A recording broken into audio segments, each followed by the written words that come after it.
Testing. Hi, my name's Dee and welcome to Sunchild Tarot and welcome to your readings for the full moon in Capricorn, 24th of July. Obviously, these readings are meant to cover the 2 weeks, the 4 weeks, or the 6 and a bit months, or just under 6 months, isn't it? From the full moon in Capricorn back to the new moon in Capricorn, which will be sometime around Christmas. I should have looked that date up before I started. So, as ever, it's a general reading. General reading rules apply. Do not give away your power to a tarot reader. In these readings, there's 2 rows of cards. The top row represents the archons trying to suppress you, and the bottom row represents the gods themselves trying to lift you up, reconnect you with the divine. By their very nature, they are dramatic. So take it all with a pinch of salt and just bear in mind that I can't necessarily be reading for everybody. So there is a timestamp in the description below because I'm going to discuss the full moon itself first. But I've put the timestamp there, so if you want to not ignore my waffle, you can jump ahead to the reading. I won't be offended much. But I would say watch your sun, your moon, and your rising. Now, I'd say the moon because that would normally deal with the emotional stuff, but it's a full moon. It's a lunar reading. Go and look at your moon. Especially with this one, because there's a little something I want to bring up about not just the full moon, but what happens the day before, the day as I am filming this now. Now, as ever, there is a link down there in the description for the Facebook group for this Facebook page for this channel. Basically, it's got an inbox. So if you want to contact me for a personal reading, that's one of the best ways to do it. There's a link tree down there that will take you to all of my different social media, but Facebook's the best way. I am trying to grow the channel, so any subscriptions or pressing of like buttons would be greatly appreciated. And of course, if you haven't caught it, I will be, by the time this goes live, I will have already done a show with astrologer David Fisher, where we're discussing the ins and outs of the full moon in terms of Hellenistic astrology. I've got some other things that I wanted to point out. Now, I am really, really excited about this full moon. I'm sure there was something else housekeeping I had to say. Now it'll come to me. Oh yeah, you can ask a question before you're reading if you want. I don't think it's the sort of reading where you're necessarily going to get an answer, not like my monthlies or some of my other readings. It's just a general look at the forces that are around for you to take advantage of or dodge, whichever way you want to look at it. Right. So this is the first full moon after the eclipse seasons. Now, if I bring my notes up so I can remember what I'm talking about, this is the degree here is ruled by, I always struggle with these,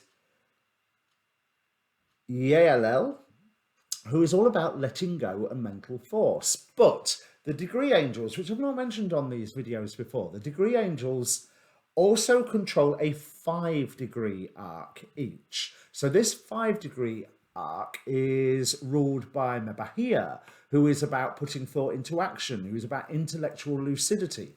And Yael is about, as I said, letting go, mental force.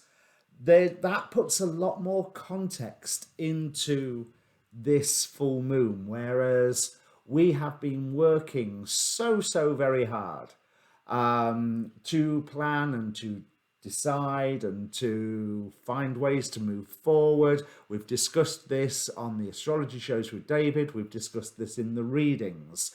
That's setting your plans up, getting all your ducks in a row, all of that preparation work. Now it's time to do it. When you know there is that thing that you want to let go of, now is the time to let go of it. I know you'd normally say that new moons are good for letting go and full moons are about completion. And that's what I'm talking about, the completion of the letting go process that we have already started into motion. Now, as well as the 5-degree arc, The decans themselves are ruled by the Goetic spirits, the known as the 72 demons that Solomon summoned. Although I would question whether the term demon for them is actually fair. Yeah, I think it's a bit harsh, but it's what they've been known as for at least 500 years, if not more. So by day, this is ruled by the Goetic spirit Berith. So, quoting from Michael Ford, in an initiatory context, Berith may be a tool in the understanding of self, including the alchemical process of turning of gold, i.e., coming into being more, strengthening your form, the fiery essence of self. Berith is proves to be a powerful Goetic servitor that you can summon to guard while going through some introspective rites. Now, we've been going through these introspective processes for, well, quite some time, let's be honest. And so again, it's rubber stamping that idea of, you knew you needed to let go of this thing, time to let go, time to put your plans into action, time to be you to the best of your ability. Now, by night, it is ruled by Flauros, or as I would know him, Horus. Now, he's one of the traditional 9 demonic divinities in traditional demonolatry, and he's described as typifying the perfect balance of physical, mental, and spiritual consciousness. So there's that, again, that coming into yourself and finding the whole, being true to yourself aspect, the whole this is who I know I am, and that bit there, I don't need it anymore, it's not me anymore, let's go, because I'm going along on this new path. Now, I am excited about this full moon also because of something that happened the day before. The day before, there was a near perfect 4 points of a pentagram in the sky. So let me just bring that up for you to see. Hopefully you'll be able to see the aspect lines, because they're quite faint. Solar Fire does them in a colour I find it really hard to see, but you notice the moon, Jupiter, Uranus, and Venus, which is a beautiful selection of planets. You've got the love and value of Venus, you've got the making things bigger of Jupiter, you have that emotional, in this term, it's what do I feel strongly about, and how can I make those things that I feel are beautiful in my life bigger? How can I make those things that I value in my life bigger? And then there's Uranus, which Uranus always causes upset, but on this particular point, I think if the unexpected occurs, it could only be bringing good news. Now, by the time we come to the full moon itself, you notice that near pentagram is split up into 2 sets of 3 3-pointed pentagrams. However, the Solar Fire doesn't do aspects, or at least I can't make it do aspects, to Black Moon Lilith. So we have Mars, Moon, and Black Moon Lilith taking action to heal hurt feelings, is how I'm reading that, and how I would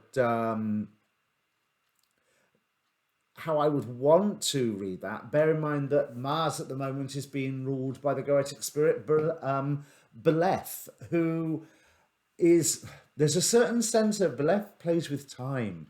There's a certain sense of immediacy here, but it's almost like you can take this energy and pocket it for a short while. And then the final three-pointed pentagram is again Venus, Uranus, Jupiter. So something unexpected about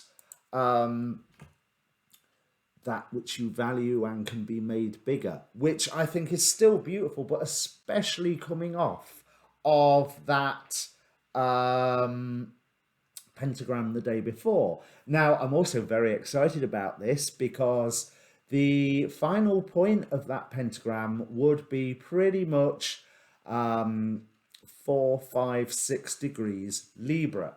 Guess whose moon is at 6 degrees Libra?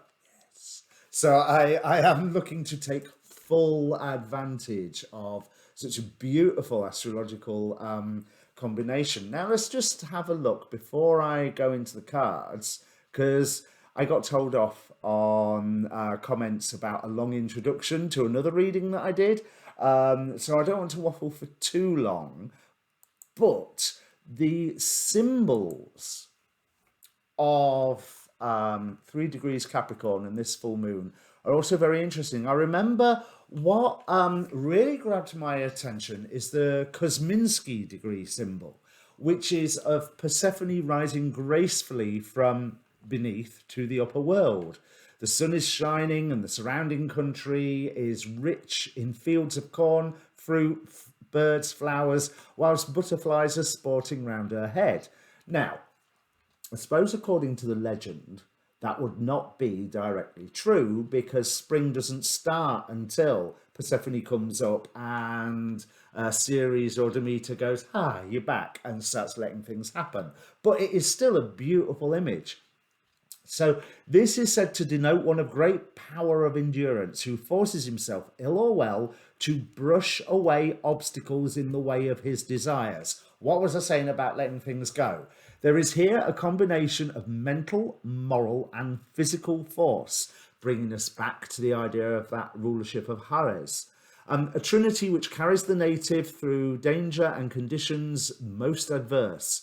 At birth, the soul is rising from the shadows, and as life advances, the temples of enchanting lights are reached, and constancy begets deathlessness. It is a symbol of perseverance. So, if you haven't started your 2021 plans, your post 2020, post eclipse, post great conjunction plans, get moving. Now is the start. So, let's have a look at the Safarial degree symbol, which is of a Vestal lamp burning brightly, an indication of an elevated and superior mind given to the study of things that are essentially spiritual. There's that other part of Hare's dominion here.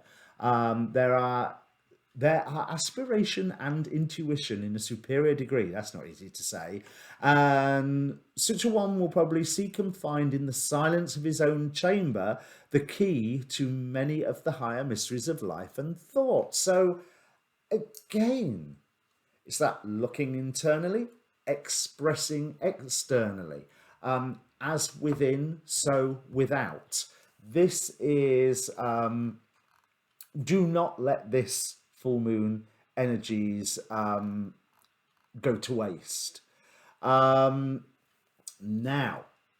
the Chandra symbol, or the inside degree symbol, is more curious, but I really like it because you will hear all the New Agers, and I get very bored with the New Agers, and with the New Age, sorry. That's not the New Agers, the New Age, because it's, oh, we're living in such a special time. We are always living in such a special time.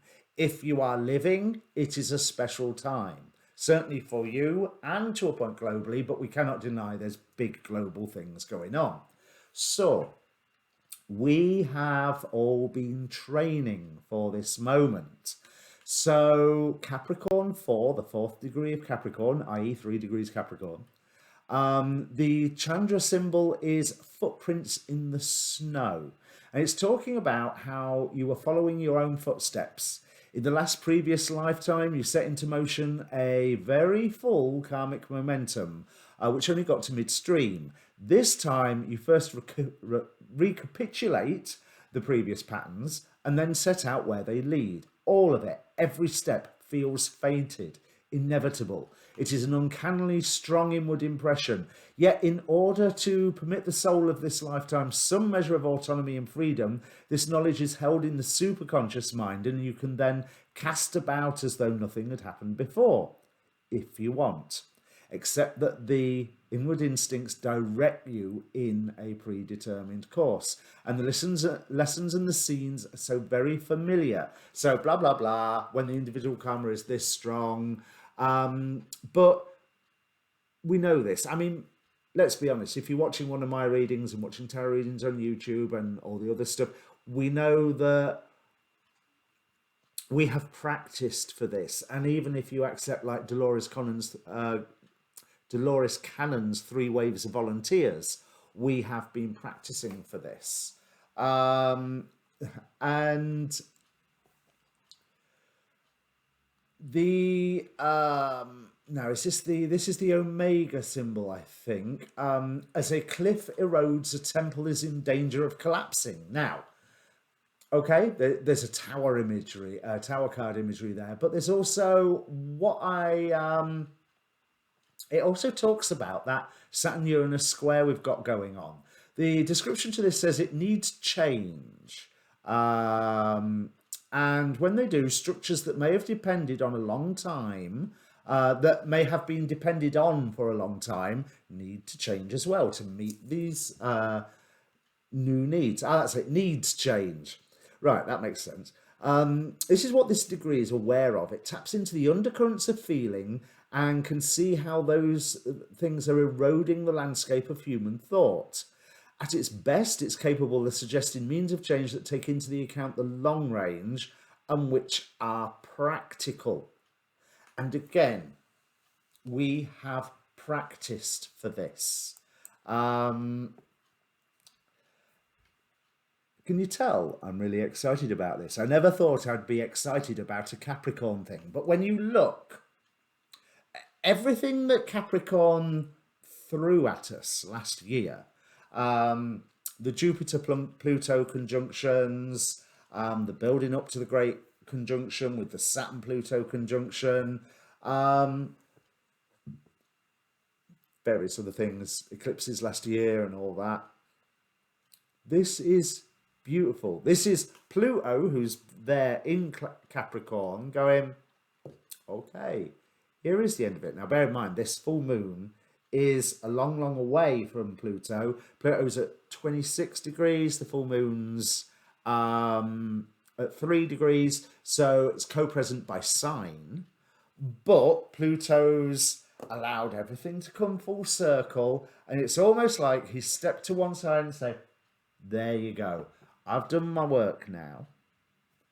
You crack on with starting the new things. And I will just check your work as you go past. But everything will be fine. Don't worry. You crack on with it. And so that's what I want to say with this full moon. Whatever it is, you crack on with it. There's all this creative energy around with Venus quintile Uranus, Venus quintile Jupiter. There's all this healing energy around with the quintiles between the moon, Mars and Lilith. There's that, especially if you've got early degrees of Libra planets, there's that energy from the pentagram the day before. This cannot be a bad thing if you take advantage of it, but you take advantage of it with self-knowledge. You take advantage of it after having really dug down on the inside and saying, is this what I want? Is this a bit of me I still want to be? What do I need to let go of? And let's already make sure that this full moon is the final letting go of those things. They will come back again. Of course they will. They will come back again for you to be able to walk straight past them and say, no, I've let go, I don't care. because that's how it works. You know, they so when all these things that you've let go of pop their head up again in like 1, 2, 3 months, years time, it is there to say, huh, have you let go? Really?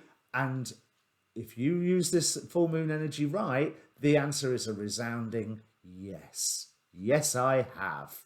Now, this is before I've done the show with David, so that's how I'm reading the full moon, purely on the basis of the angels and the demons that are involved here, and some of the aspects, but minor aspects. We'll see what David makes of it. In the meantime, I'll bring your cards up in a second. If you want a personal reading, don't forget that Facebook link. Please feel free to share the video because it helps, and press the like button because it helps YouTube notice I exist, which I'm not sure it has yet, really.